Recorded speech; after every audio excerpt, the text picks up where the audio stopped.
Hey everybody, welcome to the Social Media and Politics podcast, bringing you expert insights into how social media is changing the political game.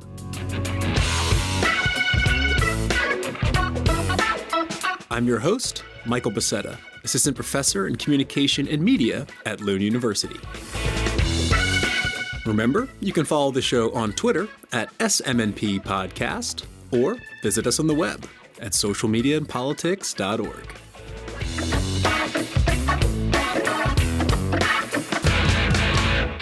All right, y'all. Thanks so much for tuning in. In this episode, we're going to be diving into the intersection of online journalism and social media with Sofia Diogo Mateus. She is the audience development editor at Politico Europe and former head of Facebook at Deutsche Welle, Germany's public international broadcaster. And in this interview, we'll get Sofia's take on what audience development is, which is really interesting because it's not a traditional journalistic concept, but something that's exploded recently with the rise of social media. We'll talk about user-generated content, or UGC, and the role that that can play in newsrooms. We'll also talk a little bit about the back end of online journalism and how social management tools like Hootsuite, or more recently CrowdTangle, are used in measuring online engagement. And we'll also get into Sofia's take on recent content moderation policies by Facebook and Twitter, such as labeling messages around election fraud or introducing technical protocols to increase friction around the spread of disinformation. So overall, I think it's a super interesting interview that really highlights the complexity of the contemporary online journalistic ecosystem and its relationship to social media. And I think y'all will enjoy it. But before we get to it, I have two items of housekeeping. The first is to thank Tom Moylan for suggesting this episode. Tom has been working in various aspects of digital comms at the European Commission and has recommended more than one episode in this series. So big thanks to Tom. And he's got a new newsletter coming out called Speaking Moi Language, which I think is a great title. And particularly if you're interested in the EU social media space and digital communication, definitely check that out. I'll put a link to it in the show notes. The second item is that our next episode is the 5th annual Social Media and Politics Year-End Review with Dr. Anna Maria Duchak-Segiston. As is customary, we'll be live streaming that episode on Facebook and taking your comments and questions as we move through the episode. I don't have an exact date for it yet. I think December 14th, but keep an eye out on Twitter. Go and like the Facebook page if you haven't already, and you'll get an alert when we go live. Or send us your question or comment beforehand on Twitter, email, Facebook, wherever, and we'll take it up during the episode. It's been one hell of a year, so it should be one interesting episode. And now, without further ado, let me turn it over to Sofia Diogo Mateus. Again, she is the audience development editor at Politico Europe. Sofia, thanks for taking the time out and welcome to the Social Media and Politics podcast. Hi, hello. Very happy to be here. Thanks for having me. Yeah, because you have a great deal of experience with social media and reporting news specifically about politics, and I'm excited to get into that as we move along. But why don't we start out with your current role as an audience development editor at Politico Europe? What exactly is audience development, and why is it important for news organizations? So I think that audience development is one of these new areas that internet has brought about to media organizations that everyone's still a little bit confused about. In my current role, my main mission is to engage and expand our audience. That means that I am in charge of what we call off-platform, so social media, news aggregators, SEO, so search engine optimization, and I'm also looking at our analytics a lot, so that I, keep track of what is happening and on where we're going. This is on a more practical level. On a more theoretical one, I think that audience development is incredibly important, and it's actually one of those roles and areas of work in journalism now that is massively underrated. It is incredibly important as the internet explodes and has exploded into this big world where information just flows at a speed that we really cannot even begin to comprehend, to have these people there keeping track of what it is that your audience consumes and how it consumes it and what it cares about and which impact formats have on how they see your products, what kind of feedback they have for you, be it, an angle or a topic or a headline or whatever else. So I think that it's incredibly important to have people that are, reading the comments, and that's their job, that are posting on social and listening to what people are saying on social and engaging with them. And they're also thinking about how you grow that audience and how you keep that audience as well. I think before it was really straightforward. You sold an X amount of papers and you made sure that those were distributed properly, or magazines or whatever it was. And once you had that kind of like set up distribution, your numbers maybe fluctuated a little, but it was much more of a top down approach, I would say, right? Journalists spoke, the audiences would listen. The internet, as we all know, has taken that away. And I think audience people stand at this important, I'd say, crucial intersection of understanding all of this and trying to navigate and facilitate communication between all parties. Yeah, it's interesting you bring up how it's sort of connected to the internet and the growth there. And I'm trying to think what's different between older media models and today. I think, as you said, it was more top-down before. It was probably more reliant on subscriptions. So I'm wondering if there's an element of competition there that the internet has brought, that maybe there's a fiercer competition over the same audience. Does that make audience development maybe more in vogue today than it was in like the legacy broadcast era? I think so. I think there is an element of competition, definitely. And I think there's an element of competition that goes beyond broadcasting and beyond news, I would say. I think, to me personally, how I see it is that the biggest issue we face right now as publishers, as the media, generally speaking, legacy or otherwise, is that we're competing with people who are also providing often the same information that we're providing, but in a funnier way, right? Mm. So we stand right next to, on YouTube, for example, or on social media, we stand right next to John Oliver and Trevor Noah. And these people are also giving you, at least partially, information that overlaps with what you're telling them. So what it is that you bring that the audiences want is something that now I think you need to highlight a lot more than you had to in the past. And you need to build a relationship with these people and make them trust you and come back to you because they know exactly what it is that you have to offer them that John Oliver or Trevor Noah doesn't, if you know what I mean. And I'm not dissing either one of those because I'm a huge fan, but it's just to say that I think we stand in competition with other outlets more because we live in the same ecosystems, but also with other forms of information. And I think in that sense, social has made it a lot flatter, if you know what I mean, right? Like we all stand more or less at the same level. We all get those 8 to 12 seconds of possible attention when something scrolls up on your feed. Yeah, definitely. That's super interesting. And also, I think one of the interesting things that I've been thinking about a lot recently is how if you post on Facebook, whether it's you or John Oliver, it's the same format, right? You have the same pixel dimensions for your photo, the same character limits for your post. And so in a sense, it does kind of flatten out the format that people can see, even though the publishers might be different. And clearly, social media opens up new ways to reach out, but also get information from audiences. But we often talk about how different platforms have different audiences. And particularly in Europe, there might be regional or national differences in which audiences are using which platforms. So what types of audience engagement activities are relatively common across platforms, and what might be different depending on the platform or audience? It's a really good question because I do think that there's very different types of audiences and engagement. So we know the way things have evolved. The people that are active on Facebook right now are not the same people that were active on Facebook 10 years ago. And that does make a huge difference. So we're talking about, my parents' generation. These are the people that are overwhelmingly engaging with content, publisher or otherwise, on Facebook. And as such, these people are more likely to share if they think that it's something interesting. They're also more likely to have opinions and write them, I would say. I think a younger audience definitely is on TikTok and a lot more likely to comment but not share, but also say on TikTok, obviously, because they can't share. They might copy you if you're brilliant, right? And so they might do their own video or a tribute. And so the level of engagement and the type of engagement is very different. I'd say that on Twitter, you have a very snappy, very fast audience that will really give you their own platform with a retweet or a quote tweet very quickly if you manage to showcase an interesting point of view or unique information that they hadn't come across or something that they deem essential. Whereas if you go on Instagram, I think it's a lot more passive, right? People will give you a like, but I think it's a lot less likely, and we see with numbers, that people will comment on something that they like. They might look at it, they might share it if they like it a lot, but it's a lot more of a scrolling and looking and consuming than it is engaging.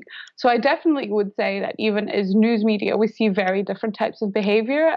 I certainly wouldn't reach out to people on Instagram, say for UGC. We used to do this a lot a couple of years back, send us your Thanksgiving pictures. And we would put these calls out on Facebook and on Twitter. I probably wouldn't do that on Instagram. The platform itself is not, and it wasn't designed to be, in fairness to its founders, to be a particularly sharing one. It's very much one where you see pretty things and you consume them and you react to them, but you don't really do that much with it. That's not to say that we don't know, and I know this, if younger people are out there listening to me, I do know that teenagers speak a lot to each other privately by DM on Instagram. We understand that, but you don't do that with publishers or public pages or profiles as much as you would, or other people do, say, on Facebook or Twitter. Mm. Yeah, and we all know how pretty European politics can be, for example. But I want to follow up on that European dimension, because I imagine it's quite a challenge to decide how to appeal to audiences across different parts of the EU. And looking a little bit at Politico Europe's coverage, it has a strong Brussels focus, obviously, that's the headquarters of the EU. So overall, is the strategy in reporting about news, in a sense, to try and build a core kind of European audience or identity, or is it to deliver content to specific audiences across different parts of the continent? I think it's both. So I wouldn't say it's an either or proposition. Like you said, definitely Brussels is our focus, and it's what we have as our main area of coverage, also behind our pro paywall, which you can't see or access, but where we have content is behind a paywall, and it's for policy experts. It's very Brussels centric. It's what the Commission is putting out. It's how the countries are reacting to directives or regulations. It's between that interplay very much. So I'd say that's definitely our core audience. But what you can see on our free website definitely builds on both of those ideas, that there are, in capitals around Europe, people who are, interested in European politics at a level that goes beyond their own country and the coverage that they would get and receive from their own media. And so we're catering to that.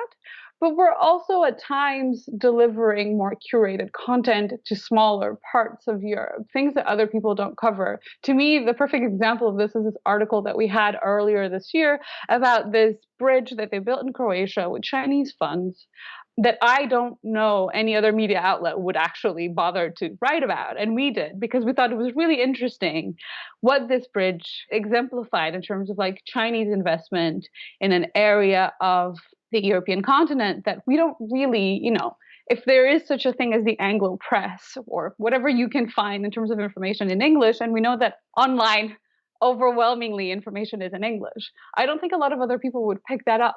And we did, because it's a genuinely interesting story. Now, I think, and I know that quite a few people in Croatia had an interest in it, but I imagine that there are other types from those two audiences that I mentioned to you and that you mentioned too, right? The core European audience and even our paying audience that would be really interested in this, because it's geopolitical in many ways, but it's also at the core of the project in terms of cohesion and how much of these investments are an issue or not. And so I think these interplay really well. We do all three things, and that's how I envision it. But definitely, I think they will have, overlaps at times, depending on the coverage. Yeah, definitely. And I'm really interested in the kind of technical back-end aspects of online journalism. And so switching gears a bit, I saw that there is a job posting out for a social media producer at Politico Europe, in case any of the listeners out there want to apply. And one of the preferred experiences of the candidate is using social management tools such as Social Flow or Hootsuite. And I assume that when you're posting several times a day, these type of services can be really helpful for scheduling posts and monitoring engagement. So can you talk a little bit about the value of these tools and how they're used in your work? I can, but I really do want to back that up a little bit and say that yes, we're looking and we'd be very happy to receive applications. So if anyone out there meets the requirements that is listening, by all means apply. You can find the job by looking at my personal feed or just looking at the Politico website, obviously, and looking under jobs, and you'll find them. And we're very keen to have it out there and to receive as many applications if you meet the requirements. We'll link to it in the show notes as well. Thank you. And as for these are incredibly important, I should say. They're important, I would say, for the management side and the analytical side, for us to, get an overview of what we're putting out and managing all the content coming in. So Social Flow, which is the one I've used more recently, really allows you to have a sense of what has performed well when you published it, in which social media platform, at what time, whether you can reuse that content, whether you should reuse that content, how well that content is likely to perform. And so all of these things are incredibly useful because obviously you can do all of this without the tools, but the tools do give you a lot more time. And time is, when you do social media management for a living, is definitely something you want to keep as much of as you can. And so what we're doing with these is trying to create a setup that is as organized as possible and that allows us to have an overview. Because if you think about it, by definition, social media is 24/7. Not all of us are publishing on social media 24/7. We aren't. We don't publish overnight, but we still have about, I'd say, 16 hours during the day in which we're trying to put all our content out, and we have a lot of content. So we want to make sure that all of it goes out to different places. So these social management tools are incredibly important. What I would add to these, and to monitor engagement and performance, I would say that CrowdTangle, which was designed for activists initially, bought by Facebook in 2016 after the election, is absolutely essential to understanding both how people engage with your content on your own platforms, which is what these services also provide, but beyond. CrowdTangle allows you to search for how your content is being shared across the internet, how it's being engaged with. It allows you to set up alerts. It's really essential to doing work in terms of social media management for a news organization. It's also a great tool to monitor dis and misinformation. And I think that these days, these are really essential in helping us organize our time and our output. Yeah, it's interesting. I know that myself and some other academics have been using CrowdTangle to collect data on politicians' posts or news outlets' posts, and you can build these dashboards to monitor dis and misinformation. So we'd be curious to hear a bit more about how CrowdTangle is actually used. I mean, are you using it? Because I know it's kind of developed for news organizations. At least that's its focus right now, as I understand it. So is it that you're building your own dashboards for monitoring purposes, or how exactly are you using CrowdTangle?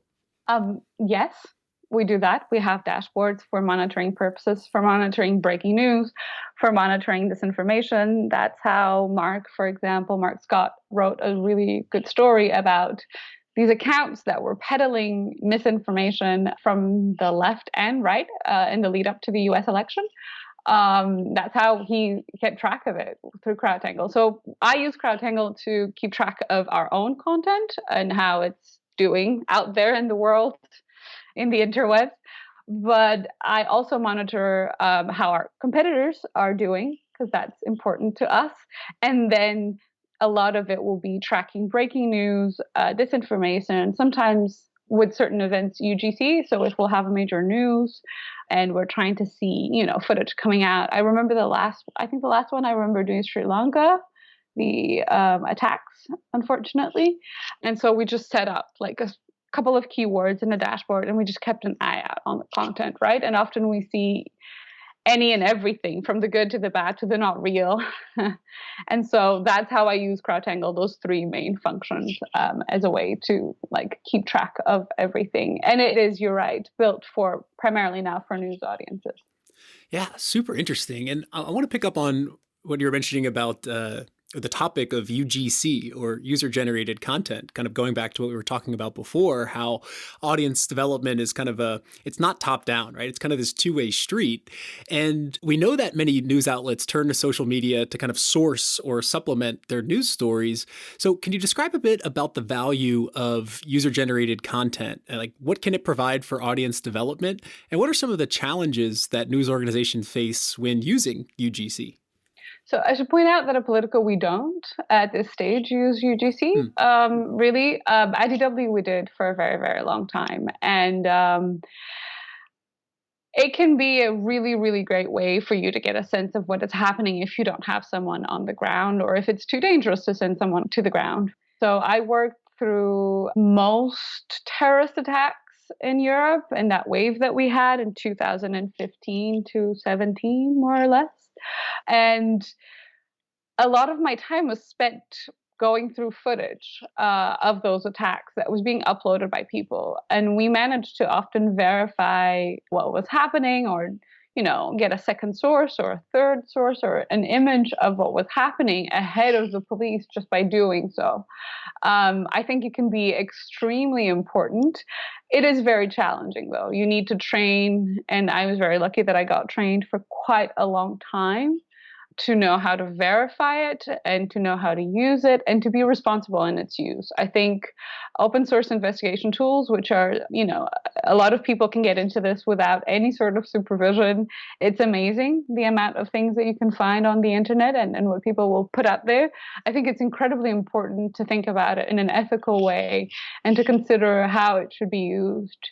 First, of course, with crediting or even buying the content if you're getting it from people that are out there, but also in making sure that whatever it is that you're using, you're not using just because it's the only footage that you have, but it's also the right footage, if you know what I mean, right? I think at the beginning, when kind of the internet exploded on us, there was a lot of using of footage because we had nothing else and we needed it. And, the constraints of journalism are always something that I think people forget a little on the consumer end.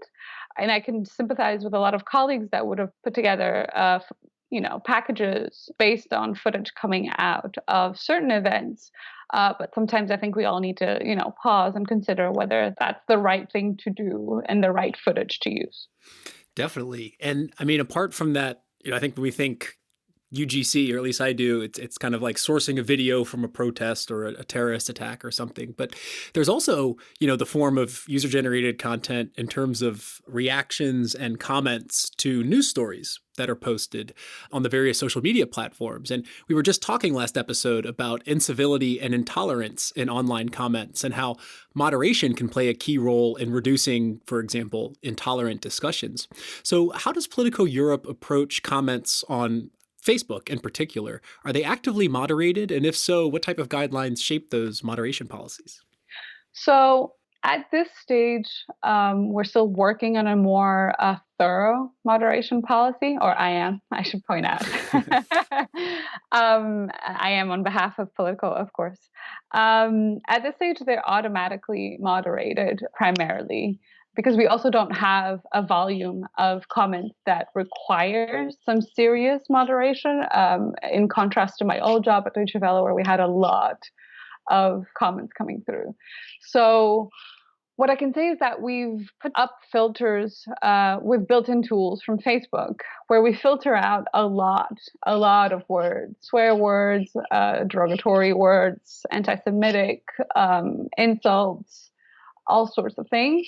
We have an automated moderation set up where these just don't show up on our page. We then look at what is left, which is usually spam, in fairness, and take it down, delete it if it's spam, or, if there's anything malicious or too, lacking in civility, we would take it down. But given the size of our Facebook audience at this stage, that's still not something we engage too much. I mean, if this is something that you'd be interested in, I think the work I did at DW in that sense is a lot more interesting because we dealt with this a lot more than I do at my present job. Yeah, and I was going to ask you about that moving into my next set of questions, but maybe we should just take it now. So you were responsible for all of the English social media content for the 2016 U.S. elections for Deutsche Welle, which is Germany's sort of public international broadcaster. And you were there for a long time, heading Facebook from 2018. So the comments there were more numerous, but also maybe a bit more incivil, or what was your experience there? Definitely. I mean, it was a bigger audience and it was a more diverse audience. And this is not to say that Politico's audience isn't diverse. It's very diverse. But obviously, DW covered the whole world, right? And so it got a lot more attention from a lot more places. We had a lot of comments. And we fostered those at DW very much. And we tried to engage with them as much as possible. But we also tried something that I've come to realize isn't that common, which was very much an active moderation policy where we engage with people. So we had a set of guidelines that I had put together for how to engage with people. And we know this, and I think that anyone doing a moderation on behalf of a news organization knows this. We know there are people there that are posing genuine questions. And we know there are people that are just trying to get attention, create noise, create a discussion in the comments.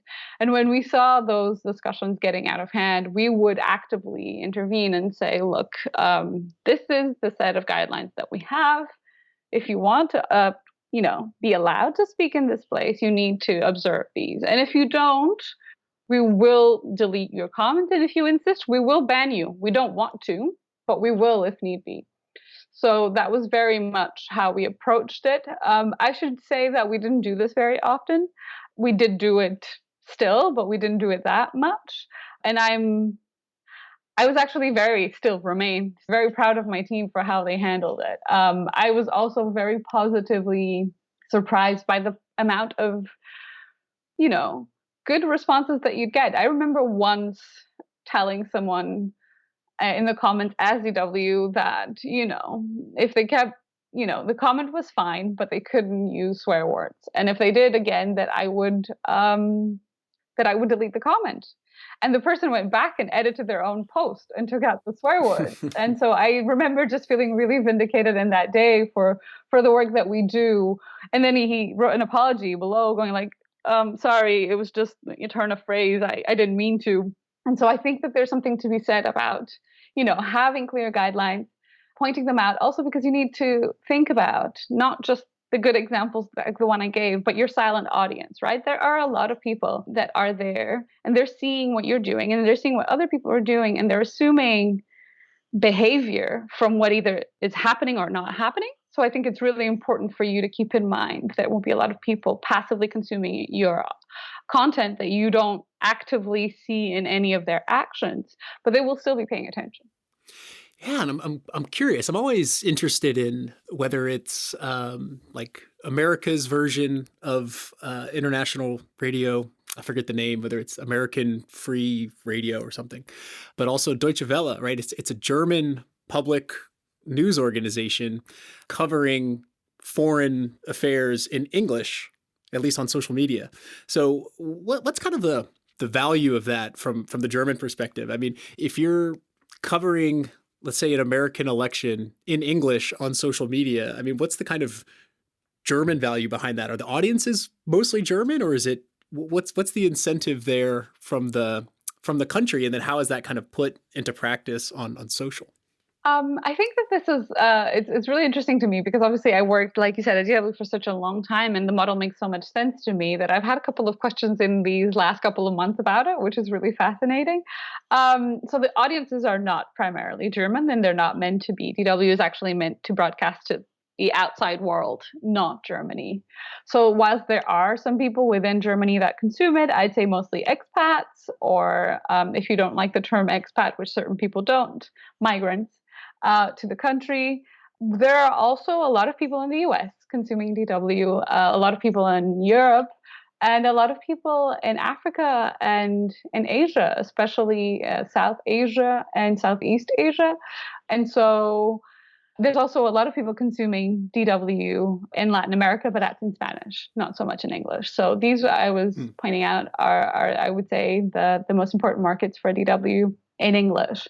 And so those were the people we were catering to. I think the value proposition for the German government, if you will, is to have the kind of soft power that the World Service also provides. And, you were trying to talk about the US. You also have it, obviously, VOA and Voice of America, that's it. yeah, exactly. Radio Free Europe, and in its multiple variations. There's also an element of, bringing democratic principles to these places when they don't exist, or fostering them, and then just bringing information, which I think generally is, what journalism does. You just are trying to bring the best information possible to these audiences. As it pertains to the US election, I think a lot of them, and it was quite bittersweet to work that year. A lot of them had a lot of high hopes. And I think working the US election in that position made me realize just how a lot of what I studied actually translates into the real world. So the first half, let me backtrack a little. The first half of the project for that year, we had Americans telling us what they were expecting to see in the next US government, what they wanted to see, what their hopes were. And for the second half of the project, we did the same thing, but with people around the world. So we had people from Hong Kong, Sierra Leone, Congo, if I'm not mistaken, but also Latin America, Mexico, multiple places in Europe tell us what they had hopes for in the next US administration. And to me, that was really quite something. I think I remember that there was an Afghan video as well. And or possibly Pakistani. And there's something very real about this, right? Like when you read about it in the media and we talk about it for such a long time, but it's quite different when someone who stands there, especially in the case of Afghanistan, at the intersection of so many choices that are made in Washington and also in Europe, and tells you what they hope to see happen, and how it impacts their lives and how it influences them. I mean, that's that to me was quite an eye opener. The amount of people that cared about whether Trump or Clinton won and what it meant for them. I think there's something to be said about that being service in and of itself, understanding how much of this power the US still has, despite everything we still talk about, and how much it matters to so many people around the world. Yeah, it's super, yeah, super interesting. These, and I guess social media is a prime, maybe more important for this international outreach than it would be for domestic audiences because there the infrastructures are quite established. Exactly. Interesting. So I have a couple of kind of reflective questions for you, kind of thinking about the scope of your work going back to DW. And one is about the relationship between social media platforms and the publishers themselves. And, I think around 2014 or so, there was a bit of a controversy around Facebook limiting the organic reach of publishers by basically, just decreasing the amount of impressions that their organic posts would get. And so I'm curious about, on the one hand, especially for international broadcasting, social media is this, huge opportunity to reach new audiences and targeted audiences. But the rules of engagement are kind of decided by the way that the platforms are designed. So how do you see that dynamic between publishers and platforms? And has your view changed over time about that relationship? I mean, it's a really complicated relationship. I think the throttling of video traffic happened a little later, if I'm not mistaken. And to be fair, it isn't just media. Facebook settled a case for compensation around this issue with an advertising company out of court because they didn't want to go into litigation. It wasn't widely reported, but there was a class action. I think it was a class action suit. I might be wrong about this. Please don't quote me. Go double check this. But there was definitely a case brought forward against them for how much they had damaged these, I think there were advertising agencies' bottom lines by making this change, and they settled. They didn't admit to any guilt publicly, but they settled. And I think that relationship is definitely dictated by the platforms. And I do think the platforms have a disproportionate amount of power via publishers. And I think that isn't exactly the greatest, and it doesn't make our lives very easy. I think the platforms know this, right? And we very much have to play their games and fit into and understand them and fit into their thinking. However, I think that there's something to be said about the opportunities that these platforms provide you that go beyond the technical aspects, right? I think the community is there if you build it and if you foster it. It won't leave you, I don't think, for the most part, even if Facebook throttles your traffic or changes the engagement. If you have built a community, it will come back. If it cares for your product, news, articles, whatever it is, videos, whatever it is that you're offering, if what you are giving to them is unique enough and then they can't get it anywhere else, people will keep checking. And they will remain what I like to call loyal customers. But I think this is where the platforms give you the opportunity to showcase, your unique selling proposition, what we'd call in marketing, right? Like it's what you are offering, it's who you are and why it's different. I mean, if you are a copy of another service, maybe people won't. I'm not sure people do build a relationship with, say, Reuters or AP, and I'm not sure they're supposed to. These are agencies. Their primary clients are not people on social media. They're other media organizations. And so I think that whilst it is true that the dynamic between publishers and social media companies it's really difficult, and they definitely, in my opinion, have a disproportionate amount of power. I think that the opportunity that they provide you with shouldn't really be wholly tainted by that dynamic, if that makes sense. Yeah, definitely. And kind of thinking also about platform power and content moderation, we've seen platforms, particularly recently around the 2020 US elections, kind of step into the content moderation game more actively, whether that's by flagging posts directly or introducing technical measures to increase friction for messages about, election fraud or conspiracy theories. So how do you view that sort of more active content moderation approach by platforms? Is that something that helps journalists, or is it kind of stepping a bit into their gatekeeping role? How do you view those newer measures of content moderation? I think we could be here for an hour on that topic. I think it's really difficult to tell. I'm very much a data person, and I think the postmortem on these is still to come. On the face of it, it seems like it helped a little, from what I can tell from my monitoring.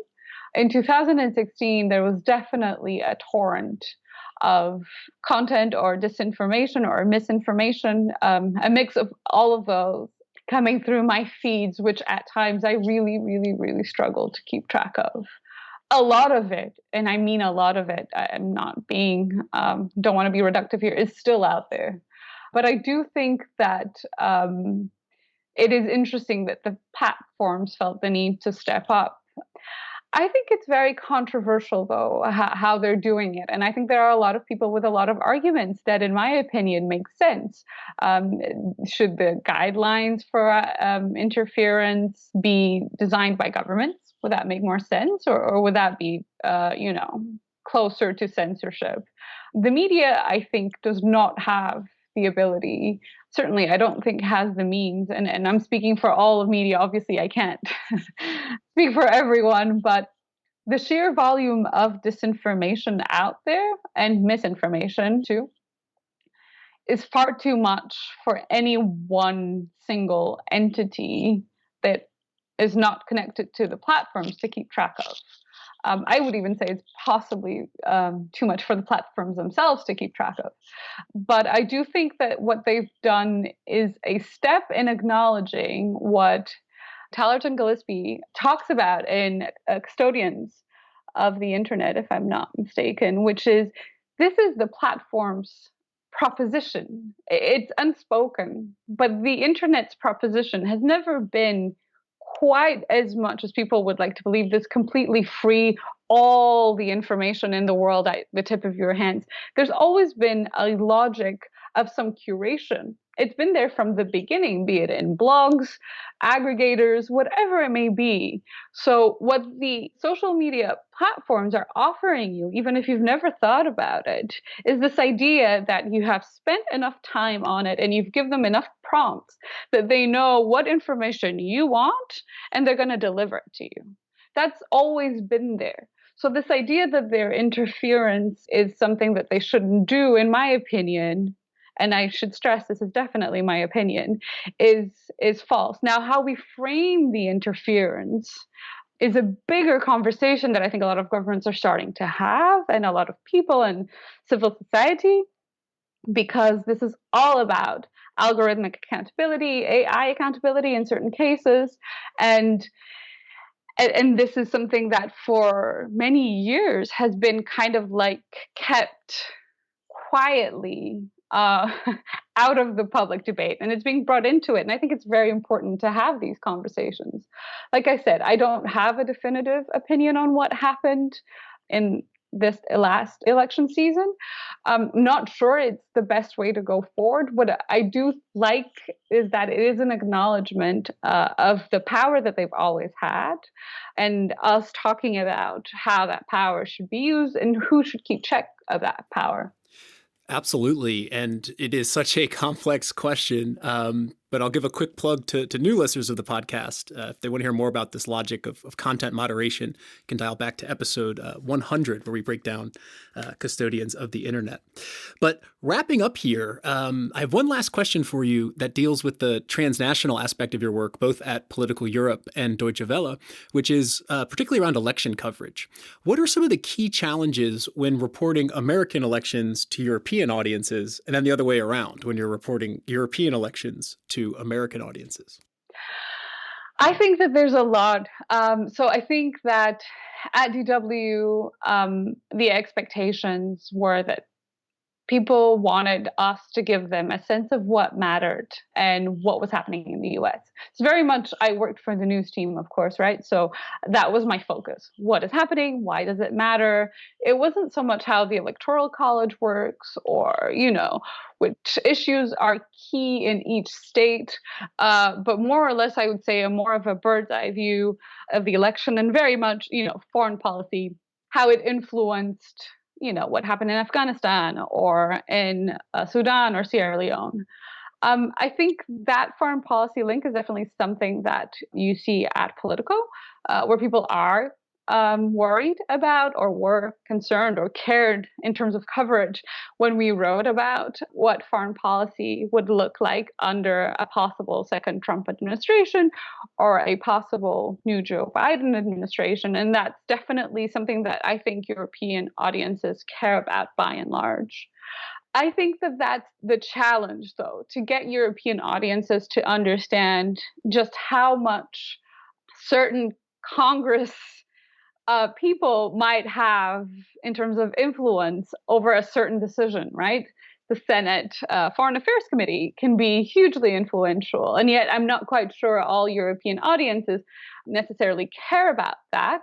I mean, the political audience, I think, definitely does, but the DW audience really didn't, I would say. And I think that that's the difference between those. The other way around, I think, is even harder, if I'm being honest, because I think European elections can be so complex compared to what is not an easy system in the US, granted. But if you're doing, say, German elections with overhead mandates, which are top up seats, right, that exist to even out majorities, all of this in reaction to what happened before the Second World War, that's even harder to explain. And I would say that the American audience at DW, to be very specific, didn't really care about that. They cared about who was going to be the next chancellor and what it meant for them, if it meant anything at all.